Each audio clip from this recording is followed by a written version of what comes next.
Hello everybody, I would like to give an update on my Brassavola Little stars, a Brassavola Nodosa hybrid. It's between Nodosa and cordata, and it's currently in bloom. And the fragrance on this guy is very, very, very nice. What can I say? They're quite small flowers, but they pack a lot of punch in terms of the fragrance. The last one here I haven't really opened yet, but this too gives a lot of fragrance, especially during at night. It's crazy. It smells so nice.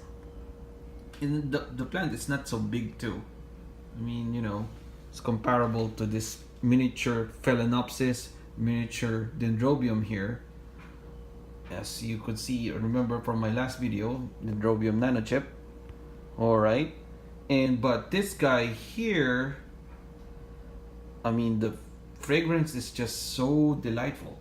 I guess that's why they call it, the queen of the night, its parent, the Brassavola Nodosa, because I'm loving it, really. Like, I can't really get enough of the fragrance on this one, and it's very, very easy to take care of because it doesn't really need a lot of light. I just put it close to a fluorescent light or like a indoor light, and it's already giving me that purplish tinge on the leaves, and even on the flower petals it has that purplish tinge. Because I know from what I've read and seen from the internet and the books, the flowers are just mainly green and white, but this one has purple in it. I had a Brassavola, a BLC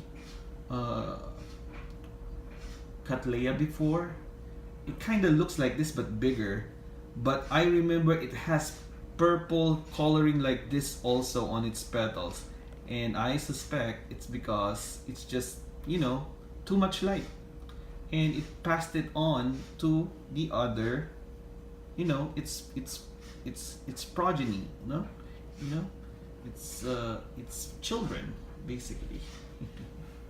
And they also have the similar nice fragrance, and these are very fragrant. Those are the roots there.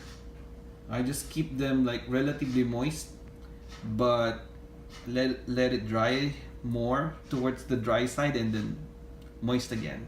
I don't really make it like soggy wet. The cattleyas don't really like that.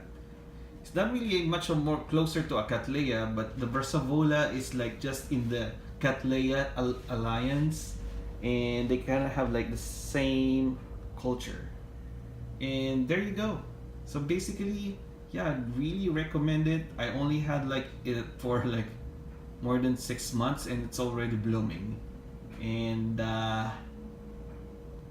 yeah, and I would also update you with a what do you call that, a time-lapse bloom video of this one very soon. Currently I'm working on a separate time-lapse video right now. I'm gonna show you quickly what it looks like right now and what flowers are in focus. And these are the phalaenopsis tetraspis, as you can see there. And then, so that's the tetraspis there. And then the dendrobium little green apples, latouria type dendrobium, and of course that mini phalaenopsis there. Yeah, so that's exciting, right? And I'm gonna give like update on the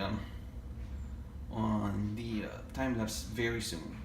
All right, don't forget to subscribe and like my videos, and happy growing to all my orchid growing friends. Bye bye.